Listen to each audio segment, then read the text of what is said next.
ಈ ಸರ್ಕಾರ ಅಸ್ತಿತ್ವಕ್ಕೆ ಬಂದಾಗ ಒಂದು ವಾಕ್ಯವನ್ನು ಉಚ್ಚಾರಣೆ ಮಾಡಿತ್ತು, ಇದು ಅಲ್ಲಾಹನ ಕೃಪೆಯಿಂದ ಬಂದಿರುವಂಥ ಸರ್ಕಾರ, ನಾವು ಅದಕ್ಕೆ ಅವ್ರಿಗೆ ಋಣಿಯಾಗಿರ್ತೀವಿ ಅಂತ. ಅದಾದಮೇಲೆ ಎಷ್ಟೆಲ್ಲ ಸಾಲು ಘಟನೆಗಳು ನಡೆದೋಯ್ತು ಅನ್ನೋದು ಕರ್ನಾಟಕದ ಹಿಂದೂಗಳು ಬಹುಮುಖ್ಯವಾಗಿ ನೋಡಿದ್ದಾರೆ. ಹಿಂದೂಗಳ ಪರವಾಗಿ ಮಲತಾಯಿ ಧೋರಣೆಯನ್ನು ಹೊಂದಿರತಕ್ಕಂಥದ್ದು ಮೇಲ್ನೋಟಕ್ಕೆ ಸ್ಪಷ್ಟವಾಗಿ ಕಾಣ್ತಾ ಇದೆ. ಅಲ್ಲಾಹನ ಕೃಪೆಯಿಂದ ಬಂದಿರುವಂಥ ಸರ್ಕಾರ, ಹಾಗಾಗಿ ಹಿಂದೂಗಳು ಸಂಭ್ರಮನೂ ಕೂಡ ಆಚರಣೆ ಮಾಡೋಂಗಿಲ್ಲ, ಹಿಂದೂ ಸಮಾಜೋತ್ಸವದ ಪ್ರಚಾರನೂ ಮಾಡೋಂಗಿಲ್ಲ. ಮಾಡಿದ್ರೆ ಬೀಳುತ್ತೆ ನಿಮಗೆ FIR. ಬಾಗಲಕೋಟೆ ಜಿಲ್ಲೆಯ ಕಿಲ್ಲಾವೋಣಿಯಲ್ಲಿ ಮಸೀದಿಯಿಂದ ಶಿವಾಜಿ ಮೆರವಣಿಗೆ ಮೇಲೆ ಚಪ್ಪಲಿ ಹೊಡೆದ್ರಲ್ಲ, ಇವ್ರನ್ನ ಹೆಂಗ್ರಿ ಈ ದೇಶದ ಸಂಜಾತರು ಅಂತ ಒಪ್ಕೊಳೋದು ನಾವು? ಚಪ್ಪಲಿಗಳು ತೂರ್ತಾ ಇರುವಂಥ ದೃಶ್ಯ ಇವತ್ತು CCTVಯಲ್ಲಿ ಸೆರೆಯಾಗಿದೆಯಲ್ಲ, ಅದನ್ನು ಪ್ರಶ್ನೆ ಮಾಡೋಕ್ಕೆ ಹೋದಂಥ ಹಿಂದೂ ಸಮುದಾಯದವ್ರನ್ನೂ ಕೂಡ ಇವತ್ತು ಬಂಧನ ಆಗಿದೆಯಲ್ಲ. ಆಯೋಜಕರು ಉತ್ಸವಗಳನ್ನ ಹೆಂಗೆ ನಡೆಸಬೇಕು ಅನ್ನೋದಕ್ಕೆ ಗೃಹ ಇಲಾಖೆನೇ ಉತ್ತರ ಹೇಳಬೇಕು. ಜಾಗಟೆ ಹೊಡೆಯೋ ಅಂಥದ್ದು, ಗಂಟೆ ಹೊಡೆಯೋ ಅಂಥದ್ದು ನಮ್ಮ ಪೂಜಾ ವಿಧಾನದ ಅವಿಭಾಜ್ಯ ಅಂಗ ರೀ. ಅದನ್ನು ಯಾವನೂ ತೆಗ್ದಾಕಕ್ಕೆ ಸಾಧ್ಯನೇ ಇಲ್ಲ. ಮೆಲ್ಲುಗೆ ಹೊಡ್ಕೋ, ಕಾಂಪೌಂಡ್ ಹಾಕ್ಕೊಂಡು ಹೊಡ್ಕೋ ಅಂತ ಹಿಂದೂಗಳಿಗೆ ಹೇಳೋ ಬದಲು ಫಾರೂಕ್ನ ಕಿವಿಗೆ ಹತ್ತಿ ಇಟ್ಕ ಅಂತ ಹೇಳ್ಬೇಕಾಗಿತ್ತು ಪೊಲೀಸ್ ಇಲಾಖೆ. ಅವಾಗ ಒಂದು ದಾರಿಗೆ ಬರ್ತಿದ್ದ. ಪೊಲ್ಯೂಷನ್ ಕಂಟ್ರೋಲ್ ಬೋರ್ಡ್ ಏನು ಹೇಳ್ತಿದೆ ಅಂದರೆ, ದೇಶದಲ್ಲಿ ಇವತ್ತು ನೀವು ಅಜಾನ್ ಕೂಗ್ತಿರಲ್ಲಪ್ಪ, 5 ಬಾರಿ ನೀವು ಅಜಾನ್ ಕೂಗ್ತಿರಲ್ಲ, ಅದು ಒಂದು ಫೈಟರ್ ಜೆಟ್ಗಿನ್ನ ಜಾಸ್ತಿ ಡೆಸಿಬಲ್ಸ್ ಅನ್ನು ಹೊಂದಿದೆ. ನೀವು 50 ಡೆಸಿಬಲ್ಗಿನ್ನ ಕಡಿಮೆ ಇಟ್ಕೊಂಡು ನೀವು ಅಜಾನ್ ಕೂಗಿ ಅಂತ ಹೇಳಿರೋದು. ದಿನದಲ್ಲಿ 5 ಬಾರಿ ಡಿಸ್ಟರ್ಬ್ ಮಾಡ್ತಿರಲ್ಲ, ಅವಾಗ ಹಿಂದೂಗಳು ಬ್ರಾಹ್ಮಿ ಮುಹೂರ್ತದಲ್ಲಿ ನಾವು ಧ್ಯಾನ ಮಾಡ್ತಾ ಇರ್ತೀವಪ್ಪ, ಧ್ಯಾನ ಮಾಡ್ತೀವಿ, ಅದನ್ನು ಹೇಳ್ಕೊಂಡು ತಿರ್ಗಲ್ಲ. CM ಅವ್ರಿಗೆ ಮತ್ತು ಪರಮೇಶ್ವರ್ ಅವ್ರಿಗೆ ಒಂದು ಪ್ರಶ್ನೆಯನ್ನು ಕೇಳಲಿಕ್ಕೆ ಇಷ್ಟಪಡ್ತೀನಿ. ನಾವೆಲ್ಲ ಹಿಂದೂಗಳಾಗಿ ಹುಟ್ಟಿರೋದೇ ನಮ್ಮ ತಪ್ಪ? ಹಿಂದೂಗಳು ನಾವು ಈ ಕರ್ನಾಟಕ ರಾಜ್ಯದಲ್ಲಿ 2ನೇ ದರ್ಜೆಯ ಪ್ರಜೆಗಳಾಗಿ ಬಾಳ್ತಾ ಇದ್ದೀವ ಅನ್ನೋಂಥ ಪ್ರಶ್ನೆ ಬರ್ತಿದೆ. TV ವಿಕ್ರಮದ ಸಮಸ್ತ ವೀಕ್ಷಕರಿಗೆ ಆಟೋವಾಲಾ ಕಾರ್ಯಕ್ರಮಕ್ಕೆ ಆತ್ಮೀಯವಾದ ಸ್ವಾಗತ. ನಾನು ನಿಮ್ಮ ಜಯಂತ್ ಪಾಂಡೆ. ಸ್ನೇಹಿತರೆ, ಆಟೋವಾಲಾ ಕಾರ್ಯಕ್ರಮಕ್ಕೆ ನಾವಿಂದು ಆಯ್ದುಕೊಂಡಂತಹ ವಿಷಯ, ಜಾಗಟೆ ಹೊಡೆಯಂಗಿಲ್ಲ, ಮೈಕ್ನೂ ಸಹ ಹಾಕಂಗಿಲ್ಲ, ಉತ್ಸವ ಮಾಡಂಗಿಲ್ಲ, ವ್ಯಾಪಾರ ಮಾಡಿದ ದುಡ್ಡು ಕೇಳಂಗಿಲ್ಲ. ಯಾಕೆ ಅಂದರೆ ಇದು ಅಲ್ಲಾಹನ ಕೃಪೆಯಿಂದ ಬಂದಿರೋವಂಥ ಸರ್ಕಾರ, ಹಾಗಾಗಿ ಹಿಂದೂಗಳು ಸಂಭ್ರಮನೂ ಕೂಡ ಆಚರಣೆ ಮಾಡೋಂಗಿಲ್ಲ, ಹಿಂದೂ ಸಮಾಜೋತ್ಸವದ ಪ್ರಚಾರನೂ ಮಾಡೋಂಗಿಲ್ಲ. ಮಾಡಿದ್ರೆ ಬೀಳುತ್ತೆ ನಿಮಗೆ FIR. ಹೌದು ಸ್ನೇಹಿತರೆ, ನಾನು ಇವತ್ತು ತುಂಬ ಮನನೊಂದು ಈ ವಿಷಯನ ನಿಮ್ಮೊಟ್ಟಿಗೆ ಹಂಚ್ಕೊಳ್ಳೋ ಅಂಥ ಪ್ರಯತ್ನವನ್ನು ಮಾಡ್ತಾ ಇರ್ತಕ್ಕಂಥದ್ದು. ನಮಗೂ ಕೂಡ ಈ ಕೋಮು ಭಾವದ ವಿಚಾರಗಳನ್ನು ಹಂಚ್ಕೊಬೇಕು ಅಂದರೆ ನಮಗೂ ಮನಸ್ಸಿಗೆ ತುಂಬ ಆಘಾತ ಆಗುತ್ತೆ. ಆದರೆ ಇಲ್ಲಿ ನಡೀತಾ ಇರುವಂಥ ಬೆಳವಣಿಗೆಗಳ ವಿರುದ್ಧವಾಗಿ ಸಮಾಜವನ್ನು ಜಾಗೃತ ಮಾಡೋದು ಕೂಡ ಆದ್ಯ ಕರ್ತವ್ಯ ನಂದು ಅಂತ ನಾನು ತಿಳ್ಕೊಂಡಿದ್ದೀನಿ. ಹಾಗಾಗಿ ಈ ವಿಷಯಗಳನ್ನು ನಾನು ನಿಮ್ಮ ಮುಂದೆ ಹಂಚ್ಕೋತಾ ಇರೋದು. ಸ್ನೇಹಿತರೆ, ಇತ್ತೀಚೆಗೆ ಕರ್ನಾಟಕದಲ್ಲಿ ಯಾವಾಗ ಕಾಂಗ್ರೆಸ್ ಸರ್ಕಾರ ಅಧಿಕಾರಕ್ಕೆ ಬಂತೋ ಎಷ್ಟೆಲ್ಲ ಘಟನೆಗಳು, ಸಾಲು ಘಟನೆಗಳು ನಡೆದಿದೆ. ನಾವು ಇತ್ತೀಚಿನ ಒಂದು 15-20 ದಿನದ ಘಟನೆ ನೋಡೋದಾದರೆ ಏನೆಲ್ಲ ಮನಸ್ಸಿಗೆ ನಿಮ್ಮಲ್ಲಿ ಭಾವನೆ ಬರ್ಬೋದು ಅನ್ನೋದನ್ನು ನೀವೇ ಯೋಚನೆ ಮಾಡಿ. ಈ ಶಿವಮೊಗ್ಗದ ಸಾಕೇತ್ ಅನ್ನೋವಂಥ ಒಬ್ಬ ಹುಡುಗನ ಹತ್ಯೆ ಆಗುತ್ತೆ. ಇದನ್ನು ಬೆನ್ನತ್ತೋದಾಗ ಕ್ರಿಕೆಟ್ನ ವಿಚಾರಕ್ಕೆ ಅಂತ ಅದನ್ನು ಇವಾಗ ಹೇಳಲಾಗ್ತಾ ಇದೆ. ಆದ್ರೂ 5-6 ಜನ ಹುಡುಗರು ಅವನ ಮೇಲೆ ಅಟ್ಯಾಕ್ ಮಾಡಿ ಇದು ಸತ್ತೋಗಿದ್ದಾನ ಅವನು. ಅಂದರೆ ಮೃತ ಆದ ಹುಡುಗ, ಇನ್ನೂ ಪ್ರೌಢಶಾಲೆಯಲ್ಲಿ ಓದ್ತಾ ಇದ್ದಂಥ ಹುಡುಗ. ಆದರೆ ಗಾಂಜಾ ಹೊಡೆದಿದ್ರು ಅನ್ನೋ ಮನಸ್ಥಿತಿ ಇದೆಯಲ್ಲ, ಅನ್ಯಕೋಮಿನ ಹುಡುಗರು ಅಂತ ಇವತ್ತು ಹೇಳಲಾಗ್ತಿದೆಯಲ್ಲ, ಅವರ ಬಂಧನ ಆಗಿದೆಯೋ ಆಗಿಲ್ವೋ ಇಲ್ಲಿವರೆಗೂ ಸ್ಪಷ್ಟತೆ ಇಲ್ಲ. ಆದರೆ ಇಲ್ಲಿ ಎಲ್ಲೋ ಸಂರಕ್ಷಣೆ ಮಾಡ್ತಾರೆ. ಈ ಥರ ಘಟನೆಗಳು ಅಂದರೆ ನೇರವಾಗಿ ಕಲ್ಲೊಡೆದು ಏನನ್ನ ಘಟನೆ ಆದರೆ ಅದನ್ನು ಕೋಮು ಭಾವನೆ, ಅಥವಾ ಪ್ರತ್ಯೇಕ ಘಟನೆಗಳನ್ನು ಅದು ವೈಯಕ್ತಿಕ ವಿಚಾರಗಳಿಗೆ ಅನ್ನೋವಂಥ ಬಿಂಬಿಸುವಂಥ ಪ್ರಯತ್ನ ನಡೀತಿದೆಯಾ ಇಲ್ಲಿ ಅನ್ನೋವಂಥ ಅನುಮಾನಗಳು ಗಾಢವಾಗಿ ವ್ಯಕ್ತ ಆಗ್ತಾ ಇರ್ತಕ್ಕಂಥದ್ದು. ಇಷ್ಟು ಚಿಕ್ಕ ವಯಸ್ಸಿಗೆ ಗಾಂಜಾವನ್ನು ಹೊಡಿತಾರೆ ಅನ್ನೋದಾದರೆ ಇಲ್ಲಿನ ಕಾನೂನು ಸುವ್ಯವಸ್ಥೆ ಯಾವ ವಿಧದಲ್ಲಿದೆ ಅನ್ನೋದು ಮೊದಲ ಪ್ರಶ್ನೆ ಇಲ್ಲಿ ಉದ್ಭವ ಆಗುತ್ತೆ. ಅದಾದಮೇಲೆ ಈಗ ಚಿಕ್ಕಮಗಳೂರಿನ ಹಳೆ ಉಪ್ಪನಹಳ್ಳಿ ಅನ್ನೋಂಥ ಜಾಗದಲ್ಲಿ ಈಶ್ವರನ ಒಂದು ಪುರಾತನ ದೇವಾಲಯ ಇದೆ. ಅದು ಜೀರ್ಣೋದ್ಧಾರ ಆಗಬೇಕಾಗಿತ್ತಂತೆ. ಅದ್ರ ಪಕ್ಕದಲ್ಲಿ ಯಾರೋ ಫಾರೂಕ್ ಅನ್ನೋ ಒಂದು ಮನೆ ಇತ್ತಂತೆ. ಅಲ್ಲಿನ ಅರ್ಚಕರು ಜಾಗಟೆ ಹೊಡೆದು ಬೆಳಗ್ಗೆ ಅದು ಸುಪ್ರಭಾತ ಹಾಕಿದ್ರೆ ಈತನ ಮಕ್ಕಳಿಗೆ ವಿದ್ಯೆ ಓದೋವಂಥ ಟೈಮಲ್ಲಿ ಅಡಚಣೆ ಆಗುತ್ತಂತೆ, ಈತನಿಗೆ ನಿದ್ದೆ ಹಾಳಾಗುತ್ತಂತೆ.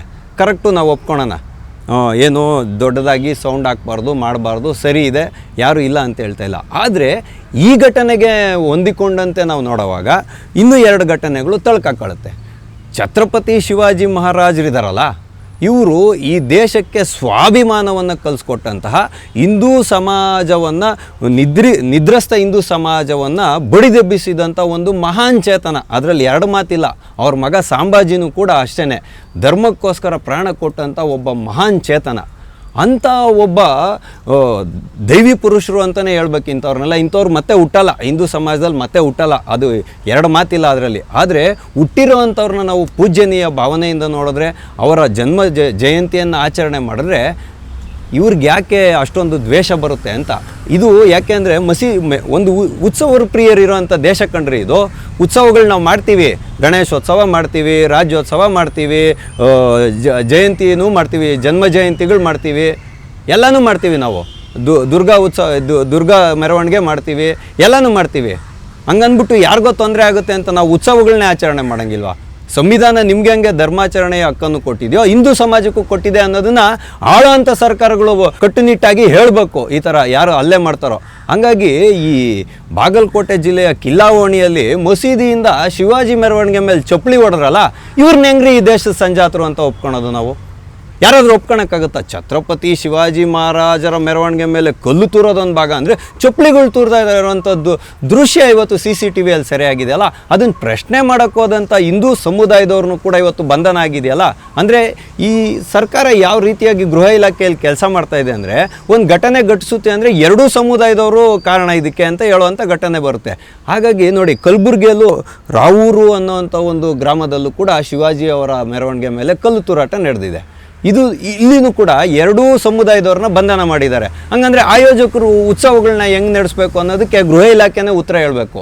ಇಲ್ಲಿ ಈ ಘಟನೆಗೆ ಸಂಬಂಧಪಟ್ಟಂತೆ DJಗಳು ಮತ್ತು ಮೈಕ್ನ ವಿಷಯ ಇಟ್ಕೊಂಡ್ಬರ್ತಾರೆ, ಜಾಗಟೆ ಹೊಡಿಬಾರ್ದು ಅಂತಾರೆ. ಜಾಗಟೆ ಹೊಡೆಯೋ ಅಂಥದ್ದು, ಗಂಟೆ ಹೊಡೆಯೋ ಅಂಥದ್ದು ನಮ್ಮ ಪೂಜಾ ವಿಧಾನದ ಅವಿಭಾಜ್ಯ ಅಂಗ ರೀ. ಅದನ್ನು ಯಾವನೂ ತೆಗ್ದಾಕಕ್ಕೆ ಸಾಧ್ಯನೇ ಇಲ್ಲ. ಮೆಲ್ಲುಗೊಡ್ಕೋ, ಕಾಂಪೌಂಡ್ ಹಾಕ್ಕೊಂಡು ಹೊಡ್ಕೋ ಅಂತ ಹಿಂದೂಗಳಿಗೆ ಹೇಳೋ ಬದಲು ಫಾರೂಕನ್ ಕಿವಿಗೆ ಹತ್ತಿ ಇಟ್ಕೊ ಅಂತ ಹೇಳ್ಬೇಕಾಗಿತ್ತು ಪೊಲೀಸ್ ಇಲಾಖೆ. ಅವಾಗ ಅವ್ನು ದಾರಿಗೆ ಬರ್ತಿದ್ದ ಅಂತ ಹೇಳ್ತಕ್ಕಂಥದ್ದು ಇಲ್ಲಿರೋ ಪ್ರಶ್ನೆ. ಯಾಕೆ ಅಂತ ಹೇಳಿದ್ರೆ, ಫಾರೂಕ್ ಒಬ್ಬನ ದೃಷ್ಟಿಕೋನದಲ್ಲಿ ಇಟ್ಕೊಂಡು ನಾವು ಭಗವಂತನಿಗೆ, ಶಿವನಿಗೆ ನಾವು ಜಲಾಭಿಷೇಕ ಮಾಡಬಾರ್ದಾ, ಷೋಡಶೋಪಚಾರ ಮಾಡಬಾರ್ದಾ, ಪೂಜೆ ಮಾಡಬಾರ್ದಾ? ಇದು ಯಾವ ಸೀಮೆ ನ್ಯಾಯ ರೀ ಇದು? ಸದ್ದಿನ ವಿಷಯಕ್ಕೆ ಬರೋದಾದರೆ, ಹಿಂದೂಗಳು ಮಸೀದಿ ಮುಂದೆ ಮೈಕ್ ಹಾಕ್ಕೊಂಡು ಹೋಗ್ತಾರೆ, DJ ಹಾಕ್ಕೊಂಡು ಡ್ಯಾನ್ಸ್ ಮಾಡ್ತಾರೆ ಅನ್ನೋದ್ರೆ ಹೌದ್ರಿ, ನಮ್ಗೆ ಹಂಗೆ ನಾವು ಭಗವಂತನ ಹಂಗೆ ಕಾಣೋದು. ನಾವು ಮನೋರಂಜನೆಯ ಮುಖಾಂತರನೂ ಭಗವಂತನ ಕಾಣ್ತೀವಿ. ನಮಗೆ ಸದ್ದು ಗದ್ದಲ ಇದ್ರೇ ದೇವ್ರು ಕಾಣಿಸೋದು. ನೀವು ಮಲ್ಕೊಂಡು ಇದ್ದೇ ಹೋಗ್ತೀರ ಅಂತ ನಾವೇನು ಮಾಡೋಕ್ಕಾಗುತ್ತೆ?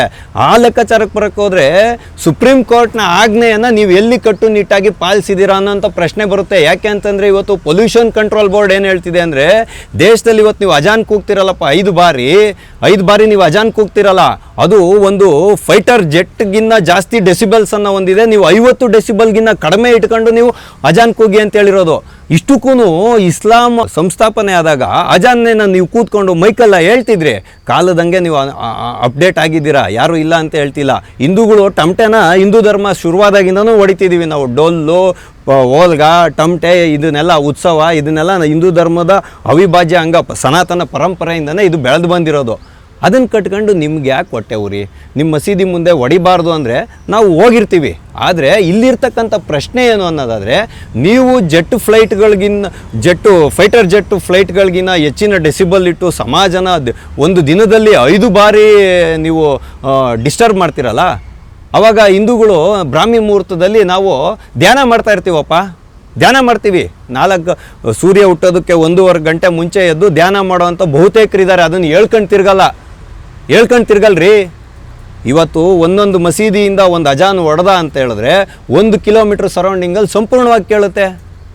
ಇದು ನಿಮ್ಗೆ ಕಣ್ಣಿಗೆ ಕಾಣ್ತಾ ಇಲ್ವಾ? ಇದ್ರ ಬಗ್ಗೆ ಏನು ಕಟ್ಟುನಿಟ್ಟಿನ ಕ್ರಮ ಈ ಗೃಹ ಇಲಾಖೆದು ಅನ್ನೋಂಥ ಪ್ರಶ್ನೆ ಪೊಲೀಸ್ ಅವ್ರದ್ದು ನಾನು ಕೇಳ್ತಾ ಇರೋಂಥ ಪ್ರಶ್ನೆ.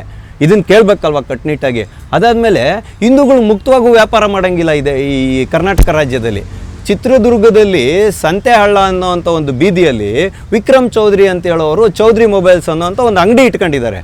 ಅಲ್ಲಿ ಯಾರೋ ಒಬ್ಬ ಬರ್ತಾನೆ, ಒಂದು ಸ್ಕ್ರೀನ್ ಗಾರ್ಡ್ ಹಾಕ್ಕೊಡು ಅಂತಾನೆ. ಇಲ್ಲಪ್ಪ ಇದು ಬೇರೆ ಥರದ್ದು, ಇದಕ್ಕೆ 100 ರೂಪಾಯಿ ಹೆಚ್ಚಿಗೆ ನೀನು ಹಣವನ್ನು ಕೊಡಬೇಕಾಗುತ್ತೆ ಅಂತ ಹೇಳಿದ ಕ್ಷಣ ಅವನು ಕಿವಿ ಹಿಂದೆಗಡೆ ಇರಿದುಬಿಟ್ಟು ಹೋಗಿದ್ದಾನೆ. ಅವನು ಇವತ್ತು ಗಲಾಟೆ ಮಾಡಿ ಪ್ರತಿಭಟನೆ ಮಾಡಿ ಅರೆಸ್ಟ್ ಮಾಡಿಸ್ಬೇಕಾಗಿರುವಂಥ ಸಂದರ್ಭ ಎದುರಾಗಿದೆ. ಮತ್ತು ಚಾಮರಾಜನಗರದಿಂದ ಕೊಳ್ಳೇಗಾಲ ಮಾರ್ಗವಾಗಿ ಬೆಂಗಳೂರಿಗೆ ಬರ್ತಿದ್ದಂಥ ಒಂದು ಬಸ್ನಲ್ಲಿ ಮಾದಯ್ಯ ಅನ್ನುವಂಥ ನಿರ್ವಾಹಕರು ಕಡಲೆಕಾಯಿ ಸಿಪ್ಪೆನ ನೀವು ಬಸ್ನ ಒಳಗಡೆ ಹಾಕಬೇಡಿ, ಕಿಟಕಿಯಿಂದ ಹೊರಗಡೆ ಹಾಕಿ ಅಂತ ಹೇಳಿದ್ರೆ ಇಬ್ಬರು ಮುಸಲ್ಮಾನರು ಅವ್ರ ಮೇಲೆ ಹಲ್ಲೆ ಮಾಡಿದಾರಲ್ವಾ. ಚಾಮರಾಜನಗರದವನೊಬ್ಬ ಇನ್ನೊಬ್ಬ ಇಬ್ಬರು ಮುಸಲ್ಮಾನರು ಹಲ್ಲೆ ಮಾಡಿದ್ರು. ಅವ್ರನ್ನ ಇವತ್ತು ಆಸ್ಪತ್ರೆಗೆ ಅಡ್ಮಿಟ್ ಮಾಡುವಂಥ ಪರಿಸ್ಥಿತಿ ಎದುರಾಗಿದೆ. ಇನ್ನು ಹಿಂದೂ ಸಮಾಜೋತ್ಸವನ ಮಾಡೋದಕ್ಕೆ ಪ್ರಚಾರ ಮಾಡಲೇಬೇಕಲ್ಲ. ಹಿಂದೂ ಸಮಾಜ ಇವತ್ತು 100 ಕೋಟಿಗೂ ಹೆಚ್ಚಿನ ಹಿಂದೂಗಳನ್ನು ಪ್ರತಿನಿಧಿಸ್ತಕ್ಕಂಥ ಈ ವಿರಾಟ್ ಹಿಂದೂ ಸಮುದಾಯ ತನ್ನ ಸಮಾಜವನ್ನು ಒಗ್ಗೂಡಿಸ್ಲಿಕ್ಕೆ, ತನ್ನ ಧರ್ಮದ ಮೇಲೆ, ತನ್ನ ಜನತೆ ಮೇಲೆ ಆಗ್ತಾ ಇರುವಂಥ ಆಕ್ರಮಣಗಳ ಬಗ್ಗೆ ಜಾಗೃತಿಯನ್ನು ಮೂಡಿಸೋಕ್ಕೆ ಕಾರ್ಯಕ್ರಮಗಳನ್ನೇ ಮಾಡಬಾರ್ದ? ಪೊಲೀಸ್ನ ಅನುಮತಿಯನ್ನು ತಗೊಂಡೆ ತಾನೇ ಪ್ರಚಾರ ಮಾಡ್ತಾರೆ. ಆದರೆ ಈ ಸಿದ್ದಿಕ್ ಗ್ಯಾಂಗಿಗೆ ಯಾಕೆ ಓಡಲಲ್ಲಿ ಉರಿ ಆಗಬೇಕು?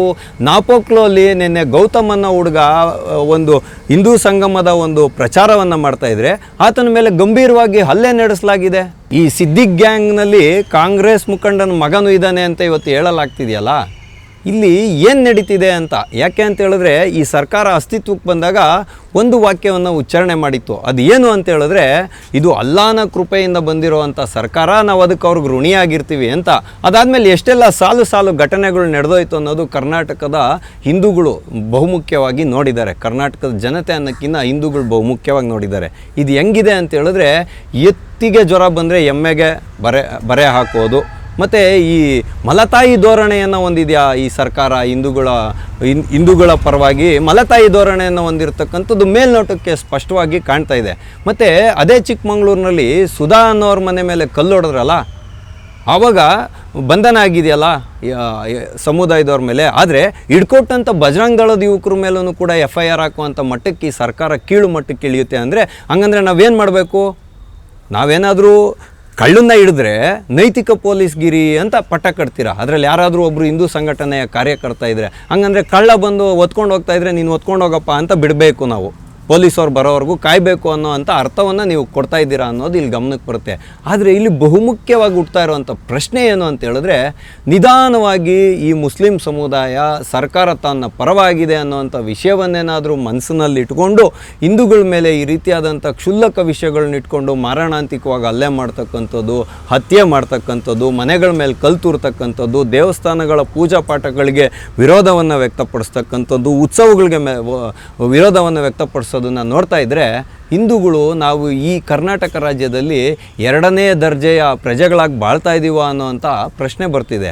ಹಾಗಾಗಿ ನಾವು ಎಚ್ಚೆತ್ಕೊಳ್ಳೋವಂಥ ಸುಸಂದರ್ಭ ಇವತ್ತಿರ್ತಕ್ಕಂಥದ್ದು. ಎಲ್ಲಿವರೆಗೂ ಹಿಂದೂ ಸಮಾಜ ಅಸ್ಪೃಶ್ಯತೆಯನ್ನು ಮರೆತು ಒಂದಾಗೋದಿಲ್ವೋ, ನಾವೆಲ್ಲ ಹಿಂದೂಗಳು ಅನ್ನೋವಂಥ ಒಂದು ಏಕತೆಯ ಭಾವ ನಮ್ಮಲ್ಲಿ ಮೂಡೋದಿಲ್ವೋ, ಅಲ್ಲಿವರೆಗೂ ಕೂಡ ನೀವ್ಯಾರು ಜಾಗಟೆ ಹೊಡೆಯೋಂಗಿಲ್ಲ, ವ್ಯಾಪಾರ ಮಾಡೋಂಗಿಲ್ಲ, ಮೈಕ್ ಹಾಕಂಗಿಲ್ಲ, ಡೊಳ್ಳು ಹೊಡೆಯೋಂಗಿಲ್ಲ, DJ ಹಾಕಂಗಿಲ್ಲ, ನೃತ್ಯ ಮಾಡೋಂಗಿಲ್ಲ, ಏನೂ ಮಾಡೋಂಗಿಲ್ಲ ಅನ್ನೋವಂಥ ವಿಚಾರವನ್ನು ನಿಮ್ಮೆಲ್ಲರ ಮುಂದೆ ಇಡೋದ್ರ ಮುಖಾಂತರ CM ಅವ್ರಿಗೆ ಮತ್ತು ಪರಮೇಶ್ವರ್ ಅವ್ರಿಗೆ ಒಂದು ಪ್ರಶ್ನೆಯನ್ನು ಕೇಳಲಿಕ್ಕೆ ಇಷ್ಟಪಡ್ತೀನಿ.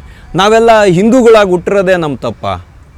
ನಿಮಗೆ ಯಾರೋ ಒಂದು ಸಮುದಾಯದವರು ಪ್ರಬಲವಾಗಿ ಮತಗಳನ್ನು ಹಾಕ್ತಾರೆ, ಅವರು ನಿಮ್ಮ ಮತಬುಟ್ಟಿಯಾಗಿದ್ದಾರೆ ಅನ್ನೋವಂಥ ಏಕಮೇವ ಕಾರಣ ಇಟ್ಕೊಂಡು ನೀವು ಇವತ್ತು ಮುಸ್ಲಿಂ ಸಮುದಾಯವನ್ನು ಈ ಮಟ್ಟಿಗೆ ಓಲೈಕೆ ಮಾಡ್ತಾಯಿದ್ರೆ ಅವ್ರಿಗೆ ಕಾನೂನಿನ ಭಯ ಎಲ್ಲಿಂದ ಬರುತ್ತೆ?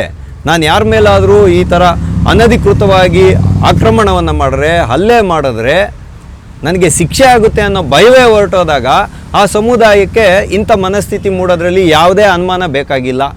ಹಾಗಾಗಿ ಮತಾಂಧ ಶಕ್ತಿಗಳು ಇಲ್ಲಿ ಹಿಂದೂಗಳ ವಿರುದ್ಧ ಪ್ರಚೋದನೆಯನ್ನು ಕೊಡೋದು ಒಂದು ಭಾಗ ಆದರೆ, ಸರ್ಕಾರ ಅವರ ಪರವಾಗಿ ನಿಂತಿರೋದ್ರಿಂದ ಅವರು ಇಂತಹ ಕ್ಷುಲ್ಲಕ ವಿಚಾರಗಳನ್ನು ಇಟ್ಕೊಂಡು ಗಂಭೀರವಾದ ರೀತಿಯ ಹಲ್ಲೆಗಳನ್ನು ಮಾಡಲಿಕ್ಕೆ ಮುಂದಾಗಿದ್ದಾರೆ ಅನ್ನೋದು ಅನುಮಾನ ಇಲ್ಲಿ ಬರ್ತಿರ್ತಕ್ಕಂಥದ್ದು. ಹಾಗಾಗಿ ಪರಮೇಶ್ವರ್ ಅವರು ಮುಗ್ಧ ಮನಸ್ಸು, ನಿಮ್ಮದು ಒಂಥರ ಉನ್ನತವಾದ ಮನಸ್ಸು ಅಂತಲೇ ಹೇಳ್ಕೊಳ್ಳೋಣ ನಾವು, ತಪ್ಪೇನಿಲ್ಲ. ಆದರೆ ನೀವು ಇಷ್ಟು ಮುಗ್ಧತೆಯಿಂದ ಅವ್ರಿಗೆ ಹೇಳಿದ್ರೆ ಕೇಳಲ್ಲ.